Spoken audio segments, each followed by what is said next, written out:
Chapter 19.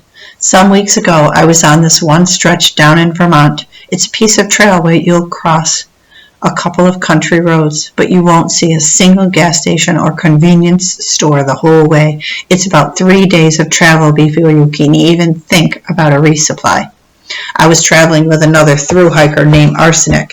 I had met him in Connecticut shortly after passing the New York state line. We hiked the same pace, so we more or less find ourselves camping together for about 2 weeks before we got to those 3 days in Vermont. I didn't particularly like Arsenic. He was always bumming cigarettes and food off other hikers, even though he had more than enough of his own supplies, and he wasn't exactly a bluebird in springtime when it came to personality. He was rough. He had been in the army. It had done things to his head. Served 3 tours in Afghanistan, came home angry and broken, and decided to hike the trail. While I hiked with Arsenic, I had to listen to hour-long rants about the messed up things that humans can do to one another. At first, the stories that Arsenic told made me more than a little afraid of him. This was a guy whose job description included shooting people, after all. But as the days went by, I realized that Arsenic didn't enjoy watching or participating in the dark side of human nature. He was mad that he had to be a part of it.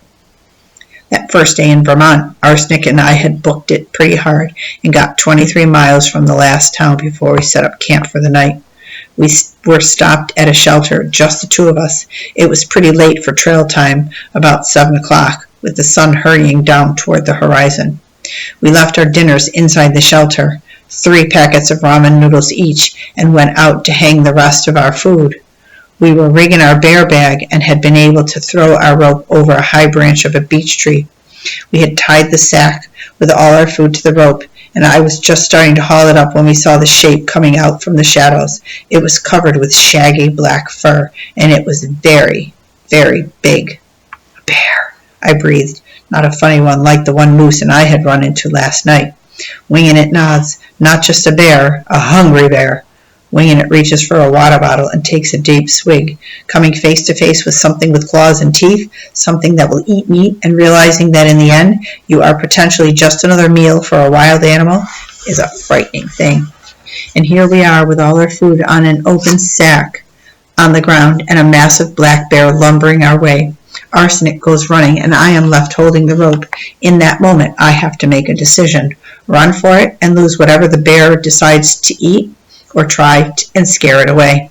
What did you do? I ask. I know what I would have done. Run like heck. Winging It blinks slowly, remembering. I let go of the rope and hoofed it back to the shelter. Arsenic was there too. We watched in dead silence as that bear tore into the dry sack and had himself a fine old dinner at our expense. He ate every last bit of our food, snuffling around to pick up the crumbs he might have left behind. When he was done, he gave this satisfied grunt and waddled back into the shadows of the wood. And when Arsenic and I finally turned away from the scene of carnage to our ramen noodles behind us, we discovered that some manner of chipmunks or mice had gotten to it. They had chewed through the plastic ramen packages, leaving only sad curls of broken noodles scattered across the wooden floor. That night, Arsenic and I swept the fragments of noodles into one cooking pot and had ourselves a miserable dinner that tasted like half food, half boot dirt.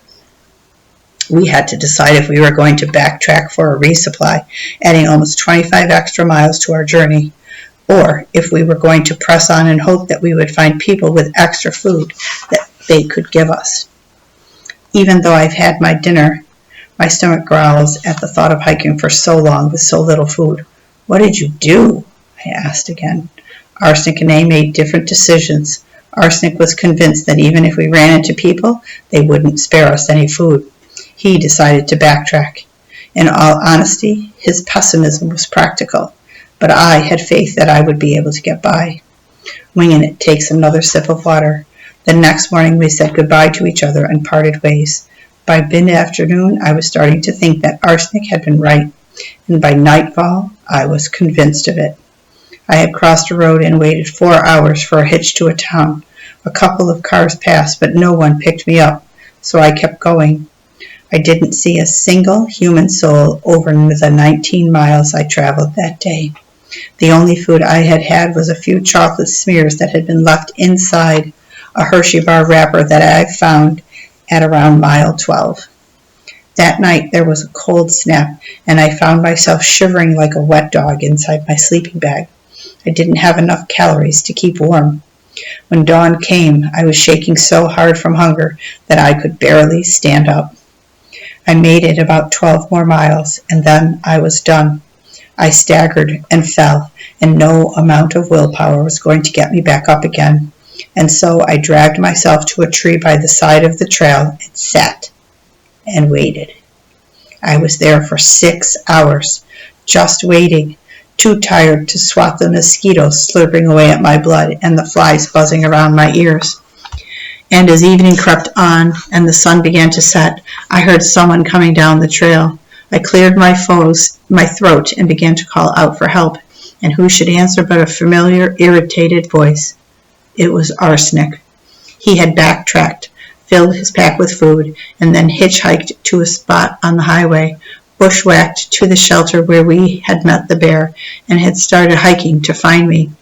When he did, he cursed and muttered and called me all sorts of things that amounted to the fact that I was an idiot, all the while putting pieces of chocolate into my mouth as if I were a baby sparrow.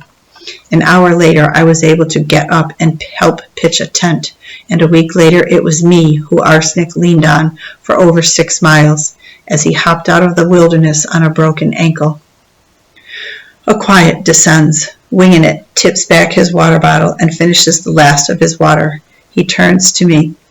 "Thanks for the dessert," he says. "Thanks for the story," I tell him. I get to my feet. It's full dark now, and tomorrow both of us have big days ahead of us. I say goodnight to Winging It and find a tree to hang my bear bag. That night I dream that a pack of hungry bears are chasing me with their open claws and mouths. When I wake the next morning, Winging It has already packed up and left, and it's just me and Moose again.